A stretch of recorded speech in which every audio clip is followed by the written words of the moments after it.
ചൂടിനൊപ്പം മോരുവെള്ളം കയറുന്നതോടെ കുട്ടനാട്ടിലെ രണ്ടാം കൃഷി നാശത്തിരവക്കിൽ. തണ്ണീർമുക്കം ബണ്ട് വഴിയും തോട്ടപ്പള്ളി സ്പിൽവേ വഴിയും മോരുവെള്ളം കുട്ടനാട്ടിലേക്ക് ഒഴുകുകയാണ്. ബണ്ടിന്റെ ഷട്ടറുകൾ യഥാസമയം റെഗുലേറ്റ് ചെയ്യാത്തതാണ് ഇതിന് കാരണമെന്ന് കർഷകർ ആരോപിക്കുന്നു. കുട്ടനാട്ടിൽ രണ്ടാം കൃഷി ഇത്തവണ പല സമയങ്ങളിലായാണ് തുടങ്ങിയത്.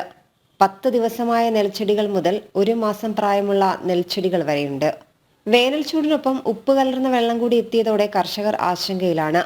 AC റോഡിന്റെ തെക്കേക്കരയിലുള്ള പാടശേഖരങ്ങൾ തോട്ടപ്പള്ളി സ്പിൽവേയിൽ നിന്നുള്ള ഉപ്പുവെള്ള ഭീഷണിയിലാണ്. തണ്ണീർമുക്കം ബണ്ടിന്റെ ഷട്ടറുകൾ റെഗുലേറ്റ് ചെയ്യാത്തത് വടക്കേക്കരയ്ക്കും ഭീഷണിയാകുന്നു. തണ്ണീർമുക്കം തോട്ടപ്പള്ളിയിലുള്ള ഒരു മുട്ടുകളൊന്നും തന്നെ കുത്തിയിട്ടില്ല. ഞങ്ങൾ പോയി ആ സ്ഥലമെല്ലാം സന്ദർശിച്ചാണ്. നിസ്സാരമായി ചാക്കടക്കി കുത്താവുന്ന ഒരു മുട്ടുകൾ കുത്തിയിട്ടില്ല. തോട്ടപ്പള്ളി ഷട്ടറിൻ്റെ അടിയിൽ കൂടെ എല്ലാ ഷട്ടറിൻ്റെ അടിയിൽ കൂടെയും കൂടെ വെള്ളം കയറിക്കൊണ്ടിരിക്കുന്നത്.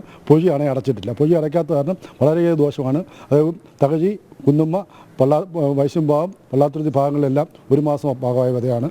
അത് വെള്ളം കയറ്റാനോ ഇറക്കാനോ ഉള്ള ഒരു സൗകര്യം ഇല്ലാതെ ഉപ്പുവെള്ളം കൂടിയാൽ ഇനിയും വെള്ളം കയറ്റാനോ ഒക്കത്തില്ല. ആ കൃഷി നശിക്കേണ്ട അവസ്ഥയിൽ ബണ്ടിന്റെ ഷട്ടറുകൾ ജാമായതിനാൽ റെഗുലേറ്റ് ചെയ്യാൻ കഴിയുന്നില്ലെന്നാണ് അധികൃതർ പറയുന്നത്.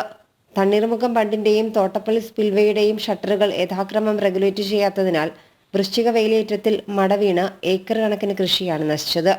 ജനം, ആലപ്പുഴ.